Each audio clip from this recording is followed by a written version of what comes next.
Hi, ഇന്നൊരു വ്യത്യസ്തമായ രുചി പരിചയപ്പെട്ടാലോ? അതിനായിട്ട് ഞാൻ ഇവിടെ എടുത്തിരിക്കുന്നത് കപ്ലങ്ങയും ക്യാരറ്റുമാണ്. കപ്ലങ്ങയ്ക്ക് പല പേരുകളുണ്ടല്ലേ? ഓമയ്ക്ക എന്ന് പറയും, പപ്പായ എന്ന് പറയും, കപ്ലങ്ങ എന്ന് പറയും. അപ്പോൾ ഓരോ നാട്ടിലും ഓരോ രീതിയിലാണ് അറിയപ്പെടുന്നത്.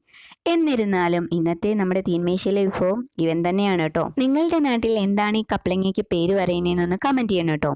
അപ്പോൾ ദേ ക്യാരറ്റും കപ്ലങ്ങയൊക്കെ അരിഞ്ഞ് വെച്ചിട്ടുണ്ട്. അതേപോലെ തന്നെ അരപ്പ് റെഡിയാക്കി വെച്ചിട്ടുണ്ട്. 2 കഷ്ണം ചുമന്നുള്ളി, അതേപോലെ തന്നെ ഒരു 5-6 കഷ്ണം വെളുത്തുള്ളി, ഇഞ്ചി എന്നിവ അരിഞ്ഞ് വെച്ചിട്ടുണ്ട്. അരപ്പ് റെഡിയാക്കിയിരിക്കുന്നത് അരമുറി തേങ്ങ, 2 കഷ്ണം പച്ചമുളക്, 1/4 ടീസ്പൂൺ മഞ്ഞൾപ്പൊടി എന്നിവ ചേർത്ത് ചെറുതായിട്ടൊന്ന് ചതച്ച് ഒതുക്കിയെടുത്തിരിക്കുകയാണ് കേട്ടോ. ഇനി നമുക്ക് ചട്ടി അടുപ്പത്ത് വെച്ച് ചൂടായ ശേഷം അതിലേക്ക് 3 ടേബിൾ സ്പൂൺ വെളിച്ചെണ്ണ ഒഴിച്ച് അതിലേക്ക് ആവശ്യത്തിന് കടുകിട്ട് പൊട്ടിക്കാം. ശേഷം നമുക്ക് അരിഞ്ഞു വെച്ചിരിക്കുന്ന ചുമന്നുള്ളി, ഇഞ്ചി, വെളുത്തുള്ളി എന്നിവ നമുക്ക് ആഡ് ചെയ്ത് കൊടുക്കാവുന്നതാണ്. അപ്പോൾ ഇതേ നമ്മുടെ കപ്ലങ്ങയ്ക്കാണെങ്കിൽ ധാരാളം ഗുണങ്ങളുണ്ടല്ലേ. ദഹനം മെച്ചപ്പെടുത്താൻ ഏറെ നല്ലതാണ് ഈ കപ്ലങ്ങ. അപ്പോൾ ഇതിനകത്തിൽ അടങ്ങിയിരിക്കുന്ന പെപ്പെയിൻ എന്ന് പറയുന്ന എൻസൈമാണ് പ്രോട്ടീനുകളെ വികസിപ്പിച്ച് ദഹനത്തെ സുഗമമാക്കുന്നത്. അതേപോലെ തന്നെ നമ്മുടെ രക്തത്തിലെ പഞ്ചസാരയുടെ അളവ് നിയന്ത്രിക്കാനും കപ്ലങ്ങയ്ക്ക് സാധിക്കുന്നുണ്ട്. അപ്പോൾ കിട്ടുമ്പോഴൊക്കെ കപ്ലങ്ങ തോരൻ വെച്ചോ കറി വെച്ചോ എങ്ങനെയെങ്കിലും കഴിക്കുക കേട്ടോ. ഇല്ലെന്നുണ്ടെങ്കിൽ നമുക്ക് പച്ചയ്ക്ക് കഴിക്കാൻ ഇഷ്ടമെങ്കിൽ അങ്ങനെയും കഴിക്കാം. അതേപോലെ തന്നെ ഇല്ലെങ്കിൽ പഴുത്തതാണെങ്കിൽ അതങ്ങനെയും കഴിക്കുക കേട്ടോ. കിട്ടുന്നത് കളയാതെ മാക്സിമം കഴിക്കാൻ ശ്രദ്ധിക്കുക.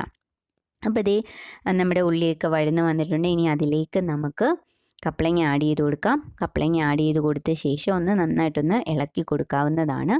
ഒന്ന് ഇളക്കിയ ശേഷം മാത്രം നമുക്ക് ക്യാരറ്റ് ആഡ് ചെയ്ത് കൊടുക്കാവുന്നതാണ്. ഇതൊന്ന് നന്നായിട്ട് വഴന്ന് വന്ന ശേഷം മാത്രമാണ് ഞാൻ അരപ്പ് ആഡ് ചെയ്ത് കൊടുക്കുന്നത്. അപ്പോൾ ഈ ക്യാരറ്റും കപ്ലങ്ങയും കൂടി ഇട്ട് വെക്കുമ്പം ഭയങ്കര ഹെവി ടേസ്റ്റ് ആണെന്നൊന്നും ഞാൻ പറയില്ല. അത്യാവശ്യം നമുക്കറിയാലോ കപ്ലങ്ങയുടെ ആ ഒരു ഫ്ലേവർ നമുക്കറിയാലോ. കപ്ലങ്ങ ക്യാരറ്റൊക്കെ വെക്കുമ്പോൾ ആ തോരൻ വെക്കുമ്പോൾ ഉള്ളൊരു ഫ്ലേവർ നമുക്കറിയാമല്ലോ. അപ്പോൾ ആ ഒരു ഫ്ലേവറൊക്കെ എനിക്ക് തോന്നിയിട്ടുള്ളൂ. അല്ലാതെ ഹൈ ലെവലിൽ പറയാനായിട്ടോ അല്ലെങ്കിൽ ഹെവി ആയിട്ടുള്ളൊരു ടേസ്റ്റ് എനിക്ക് തോന്നിയിട്ടില്ല. പക്ഷേ കുഴപ്പമില്ല, നമുക്ക് കഴിക്കാൻ പറ്റുന്ന ഒരു ഫ്ലേവറും ടേസ്റ്റും ഒക്കെ തന്നെയാണ് കേട്ടോ. എന്നിരുന്നാലും കപ്ലങ്ങ ആരോഗ്യത്തിന് വളരെ നല്ലതാണ്. അതുകൊണ്ട് തന്നെ നമ്മൾ ഫുഡിൽ ഉൾപ്പെടുത്തേണ്ടതാണ്. അരപ്പും ആവശ്യത്തിന് ഉപ്പും മിക്സിയുടെ ജാറ് കഴുകിയ വെള്ളവും കൂടെ ചേർത്ത് നമുക്ക് മൂടി വെച്ച് വേവിക്കാവുന്നതാണ്. ഒരു 5 മിനിറ്റിന് ശേഷം നമുക്ക് ഓപ്പൺ ചെയ്ത് നോക്കാം. അപ്പോഴേക്കും ഇതൊന്ന് വെന്ത് വന്നിട്ടുണ്ട്. നമുക്കിനി ഇതൊന്ന് ഇളക്കി കൊടുക്കാവുന്നതാണ്. ശരിക്കും പറഞ്ഞാൽ വെള്ളം ചേർക്കേണ്ട ആവശ്യമില്ല. കപ്ലങ്ങയിൽ ആവശ്യത്തിന് വെള്ളമുണ്ട്. അപ്പം നമുക്കിതൊന്ന് ഡ്രൈ ചെയ്തെടുക്കാവുന്നതാണ്. അതേപോലെ തന്നെ നമ്മുടെ ശരീരഭാരം നിയന്ത്രിക്കുന്ന പല ഘടകങ്ങളും പപ്പയിൽ അടങ്ങിയിട്ടുണ്ട്. പപ്പയിൻ, ചീമപ്പപ്പയിൻ എന്നീ ഘടകങ്ങൾ ആരോഗ്യത്തിന് വളരെ നല്ലതാണ്. വൈറ്റമിൻസും മിനറൽസും ധാരാളം അടങ്ങിയ പ്രകൃതിദത്തമായ ഒരു കലവറയാണ് നമ്മുടെ പപ്പായ എന്നതിൽ യാതൊരുവിധ തർക്കവുമില്ലല്ലോ അല്ലേ. അതേപോലെ നമ്മുടെ മുഖസൗന്ദര്യത്തിനും ഒക്കെ വളരെ ഉത്തമമായ ഒന്നാണ് പപ്പായ ഇല്ലെങ്കിൽ കപ്ലങ്ങ എന്ന് പറയുന്നത്. അപ്പോൾ ഇനി കപ്ലങ്ങ കിട്ടുമ്പോൾ കളയരുത്. മാക്സിമം ഇതേപോലെ തന്നെ എന്തെങ്കിലും വിഭവങ്ങൾ ഉണ്ടാക്കി കഴിക്കാനായിട്ട് ശ്രദ്ധിക്കുമല്ലോ അല്ലേ.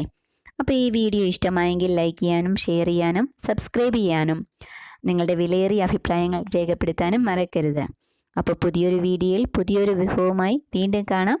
Okay, by.